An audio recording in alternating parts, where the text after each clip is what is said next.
ここが好きだよ日本人へようこそ。近年の日本では地域によっては真夏になると35度を超えるようなところもあります。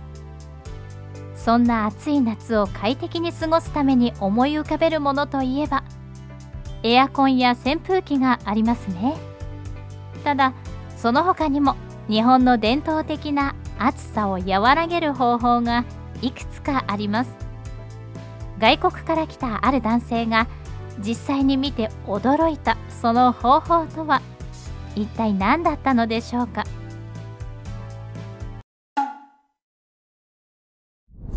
こんにちは。僕の名前はケニー。出身国はアメリカだよ。年齢は26歳で今は地熱発電の会社で仕事をしているよ。趣味は国外を旅行することだよ。今では世界各国に1年に1度は旅行に行っていて、すでに10カ国以上の国を訪れたことがあるよ。その中でも複数回行ったことがあるのは日本だけだな。それくらい日本が気に入ったんだ。そもそも国外旅行に行くことが趣味になったのが、きっかけは僕が大学生の時に留学に行ったことだ。留学に選んだ国が日本だったんだけど、その経験があまりにも楽しくて、そのおかげでもっと自分の生まれた国以外にもいろんなところに行ってみたいと思うようになったんだ。今日はそんな世界のいろんな国に入った経験のある僕が日本に留学に行った時の話をするね。なんで僕が留学に行くことになったかというと、将来は海外で働きたいとか、国外に出て視野を広げたいとか、そんな大きな夢や希望があったわけではなくて、その頃の僕はなんだか何か夢中になれることがなくて、自分を変えたいなと思っていたんだ。高校の頃までは毎日ひたすらに野球ばかりをやっていたんだ。将来は本気でプロの野球選手になりたいと思っているくらい本気で野球には取り組んでいたんだけど、ある時怪我をしてしまったためにその道は諦めた。ショックではあったけど、正直なところは自分がプロとして一生やっていけるほど野球が上手ではないことには気づいていた。そんな感じだったので、怪我を理由に野球をやることをやめた。まあ別にそれでも野球自体を嫌いになることはなくて、今でも草野球のチームに入っていて趣味程度にはやっているよ。それに野球を観戦するのは大好きで、試合にはわざわざ球場まで足を運んで見に行っているよ。高校までは野球をやっていたんだけど、大学生になった時に今まで人生のほとんどの時間を野球に使っていたので、何をしていいのかわからなくて、放課後は友達と遊んだりアルバイトをしたりして過ごしていた。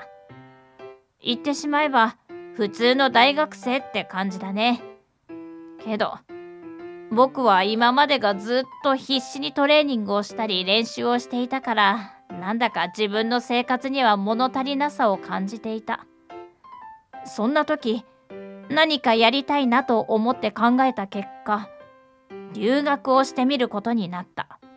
本当にパッとたまたまの思いつきだったので、そんなに日本に行くことで何かが急激に変わるとは思っていなかったんだけど、日本での生活はすごく刺激的だった。僕は日本ではホームステイをしたよ。ホストファミリーはとても僕のことを可愛がってくれた。ホストファミリーは3人家族で、ホストファザー、ホストマザーの他に小学5年生の男の子が1人いた。その子は野球をやっていたので、僕は日本にいる間はその子の練習相手になってあげた。その子も僕も野球が大好きで、日本のプロ野球の試合を家族のみんなと見に行ったりもしたよ。日本の野球のレベルは世界でもかなり高いのですごく見応えがあったよ。日本でよくやったことといえば畑仕事だね。僕がお世話になったホストファミリーは農家だった。そのため僕も朝の学校に行く前にはお手伝いをしていたよ。やったことがなかったからすごく充実した経験だったな。自分が育てたとは言えないけど、毎朝様子を見に行ってお水をあげた野菜たちを実際に収穫して食べさせてもらえた。自分が一生懸命に毎日面倒を見た野菜だということもあって、手間暇かけた分、普段食べる野菜よりも格別に美味しい。僕が滞在したのは初夏から夏にかけての時期だったので、夏野菜と呼ばれる野菜を収穫したよ。具体的にはトマトやキュウリ、ピーマン、ナス、それからシシトウなどだ。それらをいろんな料理にしてもらったんだけど、一番僕が気に入ったのはいろんな夏野菜をたくさん入れたホストマザーが作るカレーライスかな。いろんな野菜がこれでもかと言われるほど入っていて、野菜の甘みが出ていてすごく美味しかった。何回も何回もリクエストして作ってもらったよ。ホストマザーはカレーを作るのなんて簡単だよと言いながら、何回も僕の要望に応えてカレーを作ってくれた。そんな感じで学校の他にもホストファミリーの家業である農業を手伝いながら、もちろん休日には日本の観光に連れて行ってもらって、最高に楽しい日本での生活を送ることができたんだ。問題点を挙げるとすると、日本の夏は非常に暑いことだ。気温自体は僕が住んでいた町と日本のホームステイをしたところではそう変わらなかった。最高気温で言ったら僕の住んでいた町の方が高いくらいだった。ただ実際に住んでみての体感としては全然日本の方が温度が高いように感じたよ。というのは日本は気温に加えて湿度が異常に高いのだ。アメリカと日本の暑さは全然違うように感じたよ。ジメジメしているせいか、汗をかいてもなんだかベタベタして気持ちが悪い。おかげでアメリカよりも洗濯物が乾きにくかったり、くせ毛の僕の髪の毛は湿度でゴワゴワになり、頭がかゆくなったりとか、いろいろと嫌なことが多々あったよ。日本に住んでいるホストファミリーはずっと住んでいるからこんなものだと何食わぬ顔をしている。一つだけいいことがあるとするならば、この高温多湿の環境は野菜にとってはすごくいいらしい。確かにぐんぐん野菜たちは成長していった。食べきれないほどに次から次へと野菜ができて収穫が大変だったな。もちろんエアコンや扇風機によって涼むこともしたけれども、その過程ではエアコンはよっぽど暑い時以外はほとんど使うことがなかった。特にエアコンは体に悪いとはよく聞くんだけど、それでもアメリカではよく使っていた。僕が住んでいたアメリカの地域よりもホームステイした日本の方が気温は低かったものの、湿度のせいか気温以上に暑いように感じたよ。そんな日本の暑さを和らげる方法は独特だった。面白いなと感じたのは風鈴だ。窓際の部屋の柱に謎のガラスのものがぶら下がっていたんだけど、その物体が風によってなびくたびに音がする。その音がどこか心地よい涼しげな音が鳴るんだ。それが伝統的な日本の名物なんだそうだ。僕はすごく気に入って、その風鈴を日本のお土産としてアメリカに持って帰ったよ。家族のみんなにも説明するとすごく気に入ってくれたよ。そしてその他に打ち水と言われる涼しくするための方法があった。初めの頃はすごく理解しがたかった。というのも日本の暑さは湿度を伴う暑さだ。気温の高さの他にどこかカラッとしておらず、ジメジメとしていて気持ち悪さがある。そんな気候なので、日本はただでさえ湿度が高いのに、朝や夕方、ベランダや庭に水をまくのだった。僕からするとすごく不可解な行動だった。普通に考えて水をまいたら余計に湿度が高くなってムシムシするのではないかと思ったよ。その家には加湿器が見当たらなかったので、湿度を上げるためにやっているのかなとすら思ったんだけど、僕はその時十分すぎるほどの湿度を感じていたので、日本人はこんなに湿度が高いのにさらに湿度の高い空間を好むのかとびっくりしたよ。ホストファザーが水をまいているところを思わず聞いてしまったよ。なんでこんなにも湿度が高いのに水をまいているのかと。ホストファザーに聞いてみると、どうやらそれは日本の昔からある文化でもあるそうだった。なんとその歴史は江戸時代と呼ばれる侍が日本にいた頃から続いているそうだ。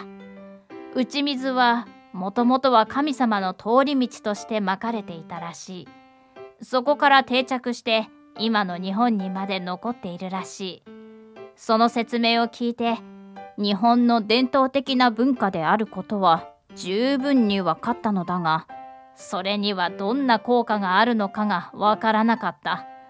さらにホストファザーに打ち水にはどんな効果があるのかを聞いてみると、何やらてっきり保湿のために行っているのかと思ったら、そうではなくて暑さを和らげるために行っているらしい。原理としては、まいた水が液体から気体に蒸発する際に周囲の熱を奪ってくれるらしく、その分その周辺は温度が下がるようだ。そう言われてみれば、打ち水をすることによって確かに少しだけ体感温度が下がったような気もしてきた。ホストファザーはさらに続けて説明をしてくれた。打ち水は日本の伝統的な文化としてだけでなく、地球に優しい夏の暑さ対策として注目を集めているそうだ。電気を使うことなく暑さを和らげることができるのは非常にいいことだと思った。さらには水道水を使うのではなく、湯船の水を使ったり、お米の研ぎ汁、溜めておいた雨水などを活用することで、本来なら捨てるべき水を再利用することができて一石二鳥だ。最初は何やっているんだろうと思ったけど、その説明を聞いてなるほどなと納得したよ。それからというもの、日本にいる間は毎朝畑に行くことに加えて、畑から帰ってきたら水をベランダと庭にまくことが僕の毎朝のルーティンワークになったよ。日本に来る前は暑い時にはすぐにエアコンをつけたり、扇風機を回すなどして涼むのが当たり前だった。というか、それしか方法はないと思っていた。それが日本に来て、電気に頼らなくても涼む方法があることを知った。確かにエアコンの効果に比べたら、風鈴や打ち水の効果は少し小さいかもしれない。それでも、今の時代は地球温暖化について世界中の人が関心を持って、少しでも食い止められるように協力しないといけない時代だ。そう考えると、風鈴や打ち水などのように電気を使わない方法を利用して、少しでも電気の使用量を減らす努力をするように、多くの人が取り組むことが大切になってくると思った。なので、僕はアメリカに帰ってからは、家族の他にも周りの人にもたくさん教えてあげたよ。日本での生活はすごく楽しかった。それ以上に、なんだか学びもすごく大きい留学だったよ。